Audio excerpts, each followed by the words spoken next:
Sir, आमच्या चॅनलवर आपलं स्वागत अभिनंदन आहे. आणि सताला ग्रामपंचायतमध्ये काय काय कार्य चालले आतापर्यंत आणि तुम्ही राहायला इथेच आहे आणि शिक्षण कितीपर्यंत झाले तुमचं, त्याच्याबद्दल पूर्ण माहिती द्या. माझं नाव बाबासाहेब लक्ष्मण सांगळे. माझं शिक्षण BSc ॲग्री झालेलं आहे. आमच्या गावामध्ये आता रस्त्याची सुविधा झालेली आहे, सिमेंट रस्ते झालेले आहे, पिण्याच्या पाण्याची टाकी झालेली आहे, बरेचसे कामं असे झालेले, काही ड्रेनेज लाईन वगैरे आणि आणखी रोड झालेला आहे. बाकी सर्वच कामं समजा घरकुलाचे याचे त्याचे सर्व कामं व्यवस्थित चालू आहे. शिक्षण कितीपर्यंत झालेलं आहे तुम्ही? माझं BSc ॲग्री झालेलं आहे. ग्रामपंचायतकडून जे स्वच्छताचे घंटागाडी, पाणी टँकर आणि आरोग्यासाठी जे ॲम्ब्युलन्स असते, तो काय काय सुविधा आहेत ग्रामपंचायतकडून? घंटागाडी वगैरे आमच्या गावाला नाही सध्या. ते घनकचऱ्यासाठी आम्ही व्यवस्थापन केलेलं आहे. घनकचऱ्याचं हे केलेलं आहे, कचरा व्यवस्थापनासाठी एक छोटंसं बांधलेलं आहे. ते गावात अशी मोठी कोणती समस्या आहे जिचं आतापर्यंत निवारण झालेलं नाही? आमच्या गावामध्ये सर्वात मोठी समस्या म्हटलं तर नेटवर्कची. आमच्या गावाला टावर नाही आणि टावरची मागणी सतत केली तरी पण टावरसाठी कोणी पुढाकार घेत नाही. नाव काय आपलं? साहेबांनी त्यांच्यासाठी निवेदन दिलेलं आहे पण कोणी त्याची दखल घेत नाही. आपलं नाव काय? माझं नाव बाबासाहेब लक्ष्मण सांगळे. मॅम, आमच्या चॅनलवर आपलं स्वागत आहे. आणि सताला ग्रामपंचायतचे जे सरपंच आहे, कसं कार्य करते मॅम, आणि आपण एक महिला आहे, महिलांसाठी आतापर्यंत ग्रामपंचायतकडून काय काय सुविधा मिळालेली आहे आणि तुम्ही एक महिला आहे, तर तुमचं शिक्षण किती झालं आणि कोणती मोठी समस्या आहे जिथं आतापर्यंत निवारण झालेलं नाही? माझं नाव रेखा बाबासाहेब सांगळे. माझं शिक्षण 12वी झाली आहे. पहिल्यांदा आम्ही आडावून पाणी आणायचो डोक्यावरती आणि म्हणजे नदीवर धुणं धुवायला जायचो. परत आम्हाला खूप म्हणजे परिस्थिती वेगळीच होती आहे. आता रस्ते पण आहे, पहिल्यांदा रस्ते पण नव्हते, आता रस्ते पण झाले आहे. आता नळ पण आलेली आहे. आता बाथरूम पण आम्हाला म्हणजे घरोघरी बाथरूम पण झालेले आहे. म्हणजे आम्हाला आता तरी बऱ्याच सुविधा झाल्या.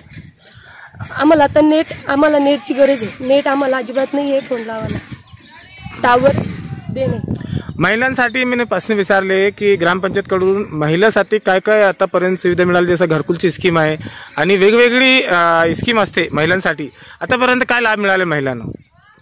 मला म्हणजे आता नळ पाणी पण आम्हाला फुकट म्हणजे घर पोहोचलेलं आहे. परत आम्हाला रस्ते नव्हते, तर आता समज शेतात जायला पण थोडे गाडीवर जातो येतो. आणि शाळा पण नव्हत्या पहिल्या वेळेस. किती शाळा आहे आपल्या गावात? तर 7वी पर्यंत शाळा आहे.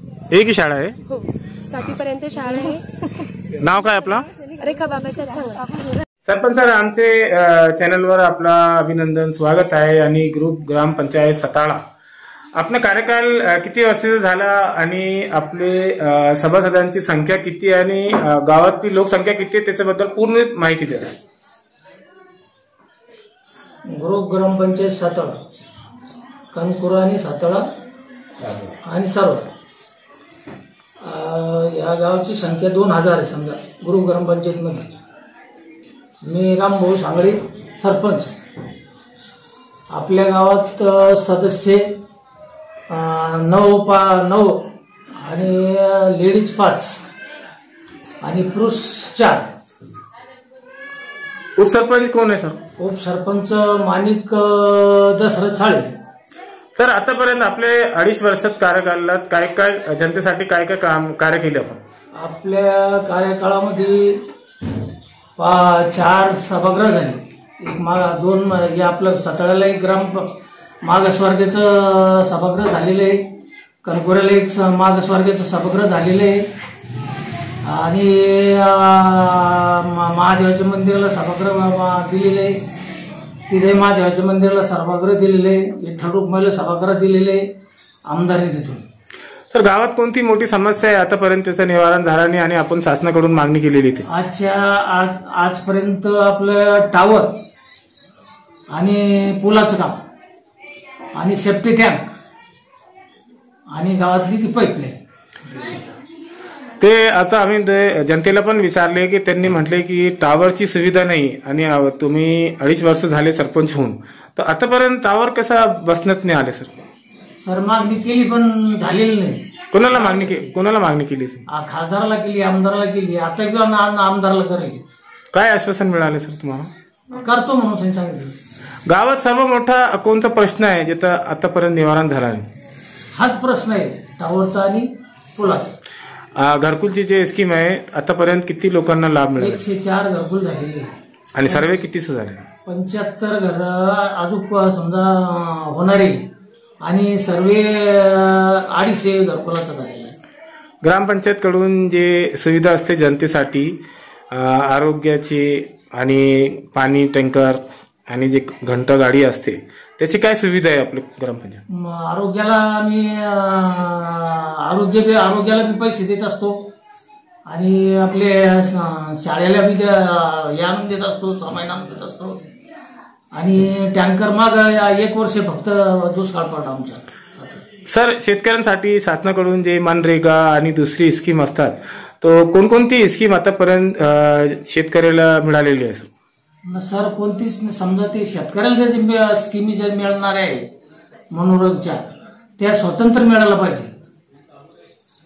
काय मिळाली नाही का आतापर्यंत कोणती स्कीम? मिळाले ना. कोणती स्कीम मिळाली? मिळाला आम्हाला समजा विहिरी, आपले हे शेततळे, पुन्हा अजून बहुगुणी. आपल्या गावात शाळा किती आहे? आपल्या गावात शाळा 7वी पर्यंत आहे. 10वीची सुविधा नाही? नाही, जिल्हा परिषदची. कुठे आहे 10वीची सुविधा? आपले जिल्हा परिषदला आहे. आपल्याला धारेश्वर कॉलेज कुठे आहे ते? इथून 2 किलोमीटर आहे. तो गावात काहून नाही आहे 10वीची सुविधा? तुम्ही मागणी केली नाही का शासनाकडून? त्याला जागा नाही दिली एवढं. ते तिकडं दुसऱ्या गावातल्या माणसांची जागा असल्यामुळे त्यांनी जागा दिली तिथे. काय नाव आहे आपलं आणि इथला पत्ता सांगून द्या. माझं का? हा, हो ना. आपलं नाव सांगा ना. रामराव त्र्यंबक सांगळे. आणि ग्रामपंचायतचं नाव सांगायचं. सातारा.